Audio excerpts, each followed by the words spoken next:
श्री स्वामी समर्थ. आजचा हा व्हिडिओ शेवटपर्यंत नक्की पहा, कारण अधिक मासातील शेवटची अमावस्या आता जवळ आली आहे. यावेळी ही अमावस्या सोमवारी येत असल्यामुळे तिला सोमवती अमावस्या असे म्हटले जाते.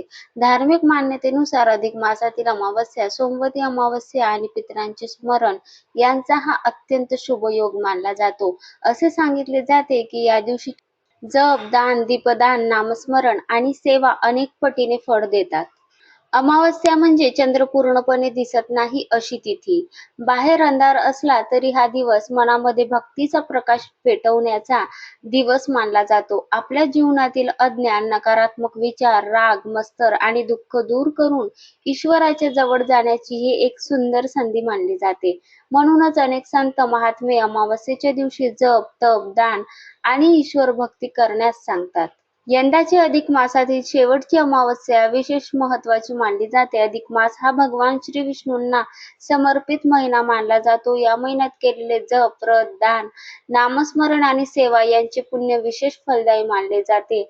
आपल्याकडनं जी सेवा जमली ती या महिन्यामध्ये आपण करण्याचा प्रयत्न केला आणि अधिक मास संपताना येणारी ही अमावस्या म्हणजे संपूर्ण महिनाभर केलेली भक्ती भगवान विष्णूंच्या चरणी अर्पण करण्याचा दिवस मानला जातो. विष्णू पुराणामध्ये भगवान विष्णूंच्या नामस्मरणाचे महत्त्व सांगितले आहे. कलियुगामध्ये ईश्वर प्राप्तीची सर्वात सोपा मार्ग म्हणजे भगवंताचे नाम घेणे असे सांगितले जाते. पद्मपुराणामध्ये दीपदानाचे महत्त्व वर्णन केले आहे. अमावस्येच्या रात्री लावलेला दिवा हा केवळ प्रकाश नसून तो भक्ती, श्रद्धा आणि आशेचे प्रतीक मानला जातो. तर गरुड पुराणामध्ये पितरांच्या स्मरणाचे महत्त्व सांगितले आहे. आपल्या पूर्वजांचे स्मरण करणे, त्यांच्या नावाचे दान करणे आणि त्यांच्या सद्गतीसाठी प्रार्थना करणे हे अत्यंत शुभ मानले जाते. भगवान विष्णूच्या नामस्मरणाला विशेष महत्त्व दिले गेले आहे. ओम नमो भगवते वासुदेवाय हा मंत्र अत्यंत पवित्र मानला जातो. श्रद्धेने घेतलेले भगवानाचे नाम एक नाव देखील भक्ताला ईश्वराच्या जवळ नेते असे धर्मग्रंथ सांगतात. म्हणून या दिवशी शक्य तितके नामस्मरण करावे. तसेच पितराचे स्मरण करणे देखील अत्यंत महत्त्वाचे मानले जाते. आपण आज जे काही आहोत ते आपल्या पूर्वजांच्या आशीर्वादामुळे आहोत. म्हणून अमावस्येच्या दिवशी त्यांना नमस्कार करून त्यांच्या आत्मशांतीसाठी प्रार्थना करावी. धार्मिक मान्यतेनुसार पितर प्रसन्न झाल्यास घरातील अनेक अडथळे कमी होतात आणि कुटुंबाला आशीर्वाद प्राप्त होतो. आता जाणून घेऊया की या दिवशी करायचे काही सोपे पण अत्यंत शुभ उपाय. सर्वात पहिले म्हणजे या दिवशी आपल्याला सकाळी लवकर उठायचे आहे. घर आणि देवघर स्वच्छ करावे. देवघरातील देवांच्या मूर्ती आणि फोटो स्वच्छ कापडाने पुसावे. देवासमोर ताजे पाणी ठेवावे. फुले अर्पण करावीत. तुपाचा किंवा तेलाचा दिवा लावावा. भगवान विष्णू, माता लक्ष्मी, महादेव आणि आपल्या कुलदेवताचे स्मरण करावे. या दिवशी शक्य असल्यास विष्णू सहस्त्रनाम पठण करावे. श्री सूक्त म्हणावे. भगवद्गीतेचा एखादी अध्याय तरी वाचन करावा किंवा काही श्लोक वाचावेत. राम रक्षा स्तोत्राचे पठण करावे. हे शक्य नसेल तर फक्त ओम नमो भगवते वासुदेवाय या मंत्राचा तरी जप करावा. याशिवाय धार्मिक ग्रंथामध्ये अमावस्येचे विशेष महत्त्व सांगितले आहे. विष्णू पुराण, पद्मपुराण, स्कंद पुराण आणि इतर अनेक ग्रंथांमध्ये दान, जप, तप आणि भक्ती यांचे महत्त्व वर्णन केलेले आढळते आहे. धार्मिक मान्यतेनुसार अमावस्या हा आत्मचिंतन, भक्ती आणि पितरांच्या स्मरणाचा दिवस मानला जातो.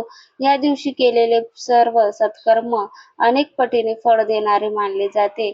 म्हणून या दिवशी सांगितलेल्या या सेवा नक्कीच कराव्या. गरुड पुराणामध्ये पितरांचे स्मरण महत्त्व सांगितले आहे, तर स्कंद पुराणामध्ये अन्नदानाला श्रेष्ठ दान म्हटले गेले आहे. तर पद्मपुराणामध्ये दीपदानाचे महत्त्व सांगितले गेले आहे. दीप हा अंधार दूर करून प्रकाश देतो. त्याचप्रमाणे भक्तीचा दीप जीवनातील अज्ञान, दुःख आणि नकारात्मक विचार सुद्धा दूर करण्यास मदत करतो असे मानले जाते. म्हणून अमावस्येच्या काळोखाच्या रात्री दिवा लावणे हे केवळ एक कर्मकांड नसून प्रकाशाकडे जाण्याचा खूप सुंदर संदेश मानला जातो.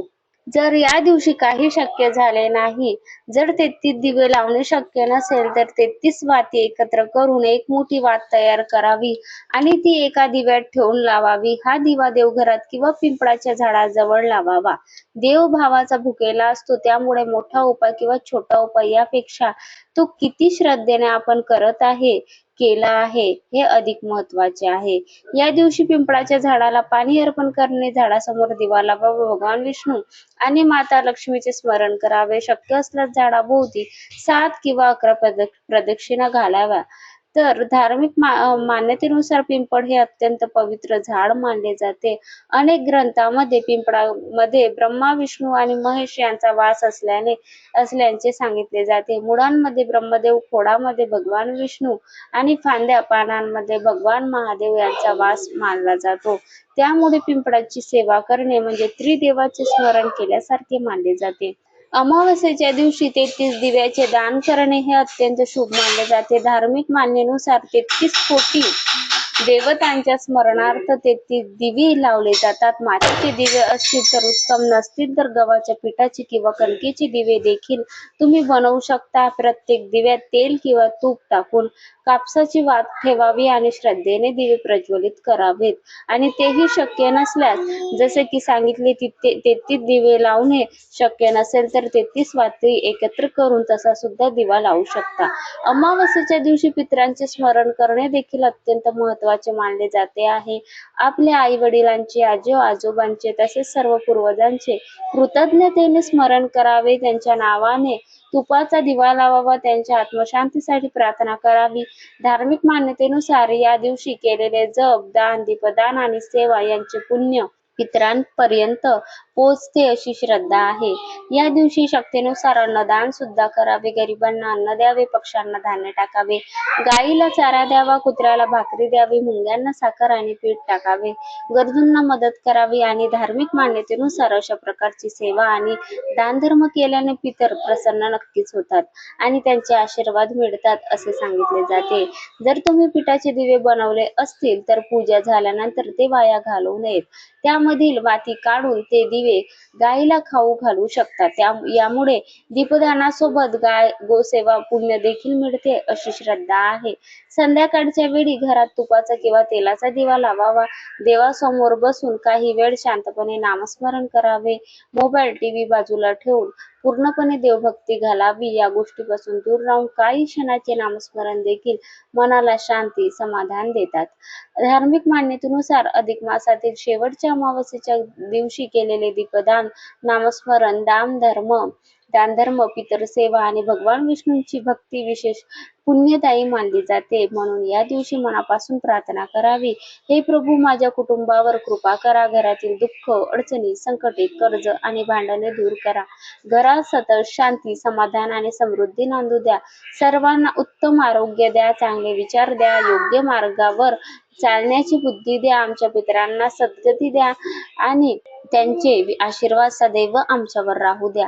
हा दिवस फक्त काही उपाय करण्याचा दिवस नाही, हा दिवस चांगले विचार करण्याचा आहे, चांगले कर्म करण्याचा आहे, देवभक्ती वाढवण्याचा आहे, आपल्या पूर्वजाप्रती कृतज्ञता व्यक्त करण्याचा आहे. म्हणून या पवित्र अमावस्येला दीपदान नक्कीच करा, नामस्मरण करा, दान धर्म करा, पितरांचे स्मरण करा, पिंपळ पूजन करा, भगवान विष्णू, माता लक्ष्मी आणि महादेवांची भक्ती करा.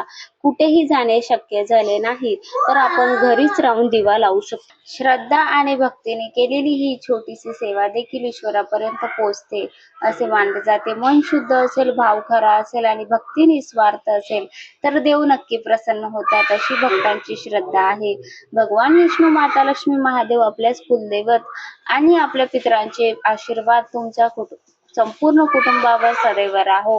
घरात सुख, शांती, समृद्धी आणि आनंद नांदो. सर्व मनोकामना पूर्ण होत. हरि ओम तत्सव. ओम नमो भगवते वासुदेवाय नमः.